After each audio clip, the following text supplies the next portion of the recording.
मशाल चिन्हावर लढलो असतो तर शेतकरी चळवळ सोडावी लागली असती, त्यामुळे उद्धव ठाकरेंची ऑफर नाकारली। राजू शेट्टींचं स्पष्टीकरण, हातकणंगलेची जागा कधीच मागितली नसल्याचाही दावा।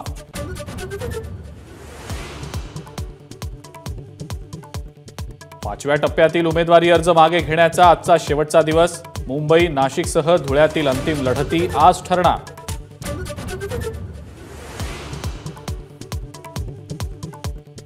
उत्तर महाराष्ट्रात उमेदवारी अर्ज मागे घेण्याचा आजचा शेवटचा दिवस। दिंडोरीमध्ये जेपी गावित आणि नाशिकमध्ये शांतिगिरी महाराज माघार घेणार का, याकडे लक्ष।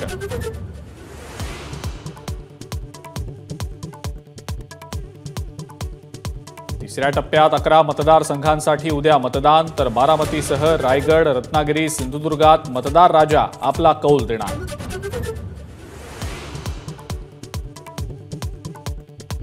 पंतप्रधान मोदींचा उद्या महाराष्ट्रात प्रचार दौरा। अहमदनगर आणि बीडमध्ये सभा, तर उद्या तिसऱ्या टप्प्यासाठीही मतदान।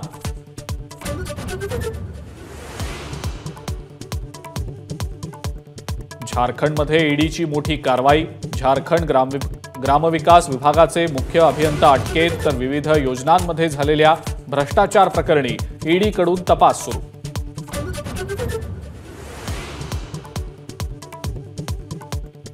अमेठीमध्ये काँग्रेस कार्यालयाबाहेरील गाड्यांची तोडफोड, अनेक जण जखमी। भाजप कार्यकर्त्यांनी गाड्यांची तोडफोड केल्याचा काँग्रेसचा आरोप।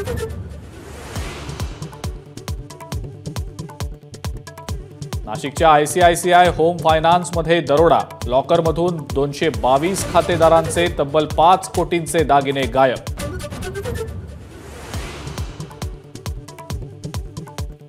केंद्र सरकारचा मोठा निर्णय, 5 लाख मेट्रिक टन कांदा खरेदीचा निर्णय। नाशिक, गुजरातसह हरियाणामध्ये खरेदी केंद्र असणार।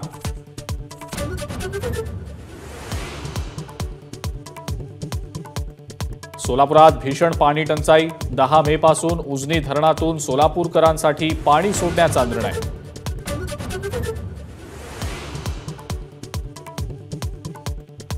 आयसीएसईच्या 10वी आणि 12वी परीक्षेचा निकाल आज। थोड्याच वेळात विद्यार्थ्यांना आयसीएसईच्या संकेतस्थळावर निकाल पाहता येणार।